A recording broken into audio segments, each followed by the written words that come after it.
Remember when the answers were easy to find? You would get a question, go to the book, and there it was. Everyone was happy. Everyone knew they got the best answer possible, and you just moved on to the next question. Well, things have changed.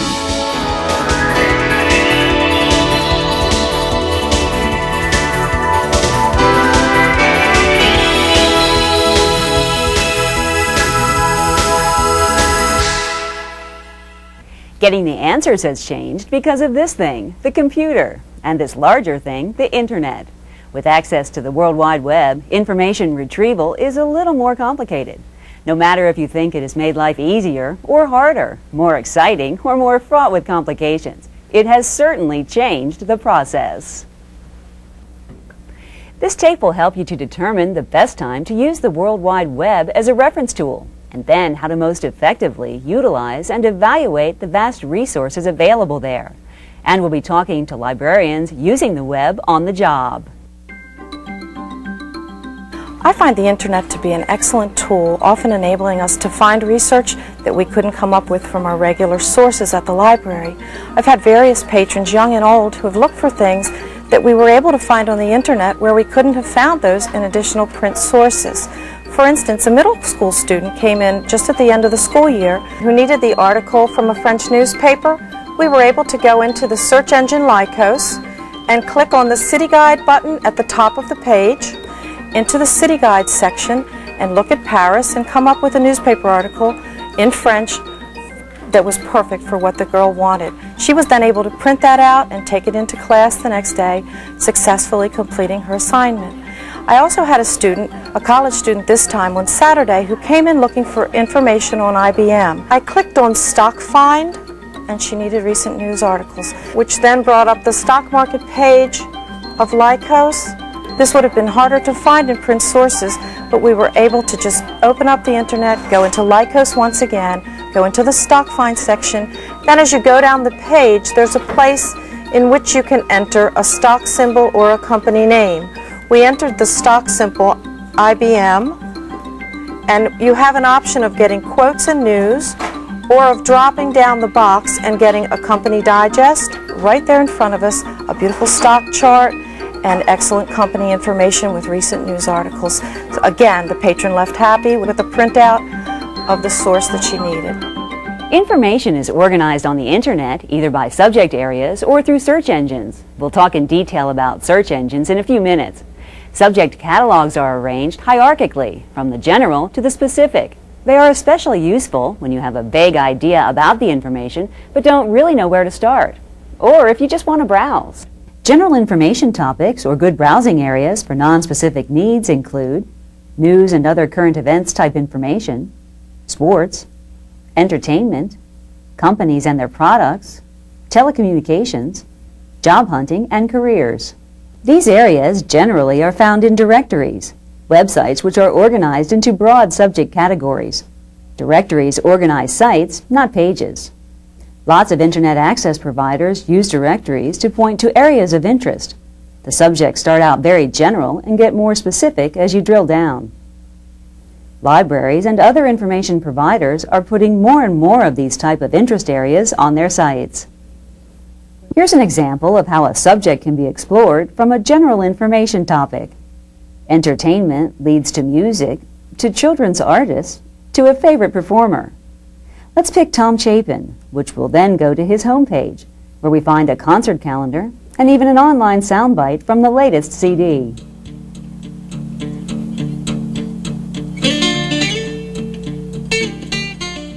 These sites are good for general subject browsing or can lead directly to your need.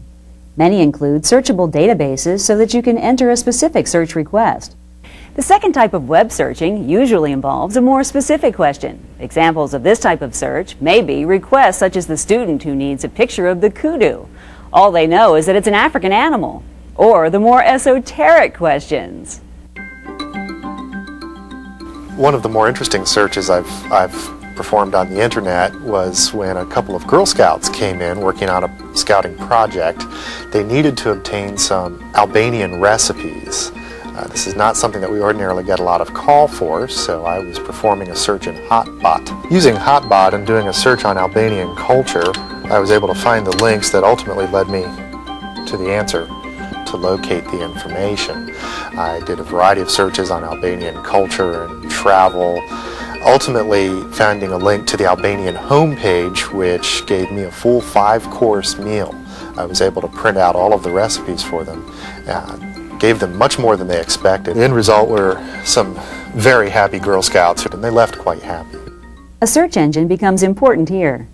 A search engine is a database of internet sites collected by a computer program called a crawler, worm, or spider. Keywords are used to lead searchers to pages which contain those words. A crawler is a robot that roams the web, gathers information from millions of pages, and then indexes it with no regard to quality. This is a major consideration.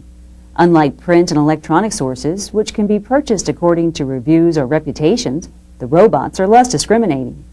Thus, when researching a topic, say the safety considerations of a Ford Taurus, you may get a very reliable resource page about the Ford Taurus from a consumer group, a web page from the manufacturer, or a page started by a disgruntled car owner. The Internet is an incredible new resource for librarians as a reference tool, but it's bringing us a lot of new challenges, especially in the way we look at information and evaluate the credibility of it. Much of the information on the Internet is not sourced, it's not necessarily reliable, we can't determine the origin of it. It's very different from the reference tools we have on our shelf, which go through an extensive reviewing process by subject specialists and librarians and publishers. So it's a very different world, and it's requiring a change in our attitude and how we approach the Internet and using it as a reference tool, because we have to take that extra step and spend some time actually evaluating the credibility of the information. We have to teach ourselves, we have to teach the public. So it's one more challenge in the use of an electronic reference tool.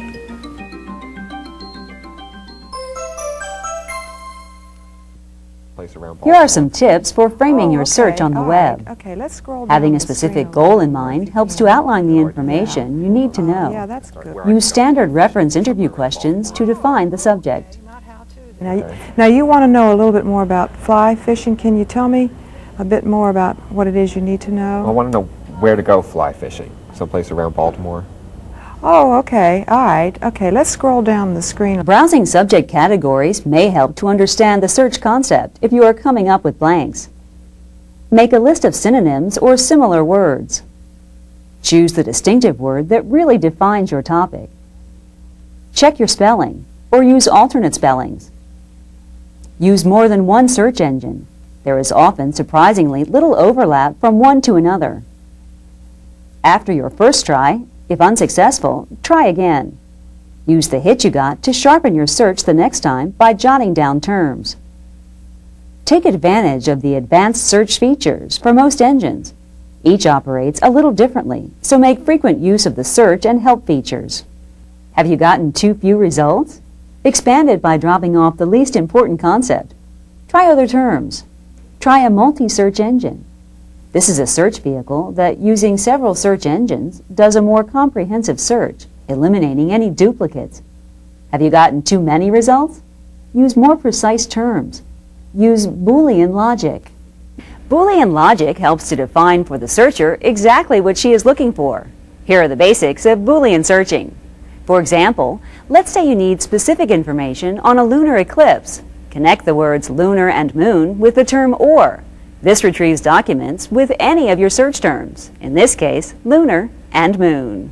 The term and, placed in the search, would retrieve documents with all of your search terms. This limits the search, getting fewer results.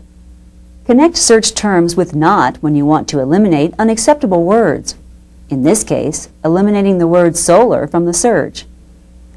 Now let's see if I have this straight. If I want to do a Boolean search on a lunar eclipse, I first get as many terms as possible by adding lunar or moon.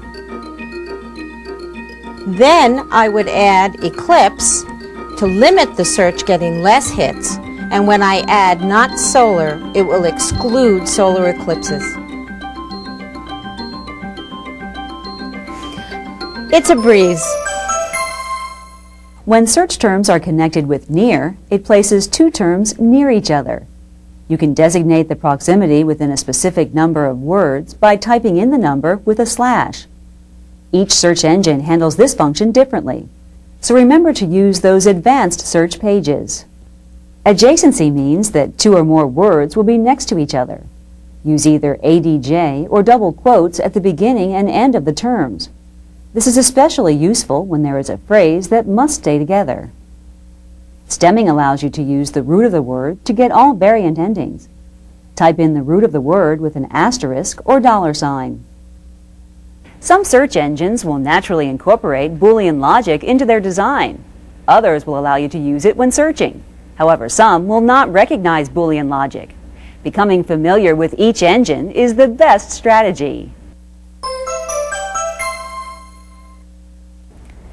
Choosing a favorite search engine is like trying to, well, as one researcher put it, trying to change a tire on a moving car. In the competitive field of web engineering, boasts of biggest and fastest are constantly made. Some web pages, library publications, and computer magazines periodically evaluate search engines and consult with your coworkers for their likes and dislikes.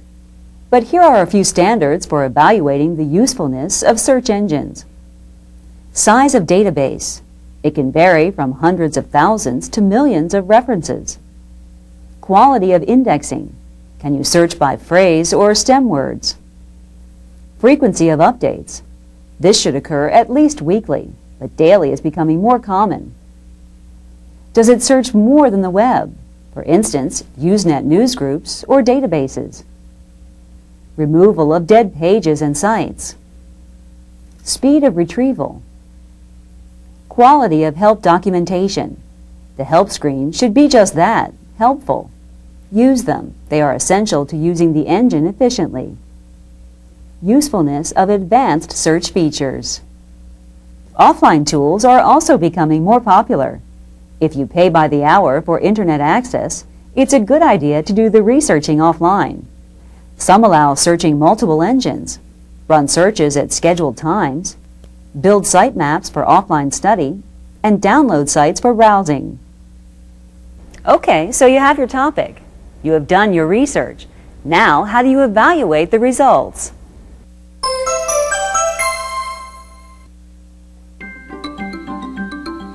One student in our school library was researching teenage driving. He used traditional reference sources and also wanted to include internet sources. Using the Yahoo search engine, use the terms, the keywords teenager plus driving. He found a site called Everything You Wanted to Know About Teenage Driving But Were Afraid to Ask. The purpose tells you that the project was done by teenagers. It doesn't tell you where their information came from, although it tells you that you're going to link to other places like the DOT, but those links were I never found them on the site. At that site there were statistics, information about different states, but I also had to point out to him that it was put together by students, which meant there was a possibility of mistakes. You don't know where that information came from because they don't include a reference for that. He went on to use some of the information, but it is clear that as librarians and educators, we have to help our students know what kind of information is reliable and valid to use when they're doing research. Evaluating websites is important. Librarians have always evaluated resource materials and should continue to do so. Discerning the good stuff from the not so good stuff is part of the job. We have to, however, set up new criteria. There is no guarantee that websites are accurate, objective, or current. Help customers learn how to evaluate information. Try these guidelines as a start. Is the author or publisher given? Do they provide information about the organization or company? Are professional credentials listed? Is a mailing address and telephone number given? Do they have a hidden agenda? Was the site accessible without waiting and the address stayed the same? Does the information seem accurate? When checked against other sources, is it verifiable? Is it free of typographic and spelling errors? Does there seem to be any personal or organizational biases, and is this stated? Is it advertising a product or service? Is the information dated? When was it put on the web, and how often is it revised? Does it seem to cover the topic fully? If an online version of a print source, is it really complete? Does it have links to other sites, and do they work? Is the depth and breadth of the site appropriate? Is the page clear? Are the graphics, tables, and other parts easily read and used? Is there a search tool for big sites? Who are they trying to reach? Is the target audience restrictive because of age, location, or profession? The URL provides a hint as to where the information is coming from. The URL is the address of the page. Each address can tell you the domain of the sender, if it came from a company, educational institution, nonprofit organization, the government, etc. If a tilde is shown in the address, it often means it is a personal internet account and may not be under control of the server. One of my responsibilities here at Dundalk Community College is that I'm a bibliographic instruction librarian, which means I teach the classes and I try to help the faculty work with the students on the resources that we have here. This particular class was an English class, and they're doing the impact of technology on culture. And so one of their topics was Luddites or Luddism. So we did go and do an InfoSeek search. Originally I did Luddites, and there was too much that was pulled up, so I just went under Luddism. And there were some sites that were very good from educational institutions. The next site is from the University of Denver, it looks like. Now they have another one here about Luddites and what is a Luddite. So this comes from Dr. Steve Anderson at the Utah State Universities. And there was one site, Luddism, which had actually won an award, probably for its design. This is kind of a fancier site, just from looking at it, but it was really a spoof on actually what Luddite and Luddism was. Just from looking at this turns, you know, it's probably not really research information. One thing the students don't realize is that as soon as they see a computer, they just go straight to it and think all the information is there, especially the internet. So we try to start them with a search strategy. The internet is a really helpful resource, but not everything is there. Sometimes I might need background information in a book or something current in a journal or a magazine article. If you're working with the internet, someone has put it on the internet and it's right there. They're an instant publisher. So people have to realize, or students have to realize, to evaluate the resources that are there. Keep the customers informed also, letting them know that the web is a constantly changing and sometimes unpredictable resource. Use the library's web page as an example of a good information site, not only leading to pertinent sites, but also showing others how to evaluate resources on their own. Review the print and online resources concerning evaluation criteria for search engines and web pages. Share the information you have found with your colleagues and bookmark pages of good information sites for use at the information desk. Thousands of sites are added every week to the web. By exploring and evaluating these sites, we'll make best use of this new information resource. It's all just a click away.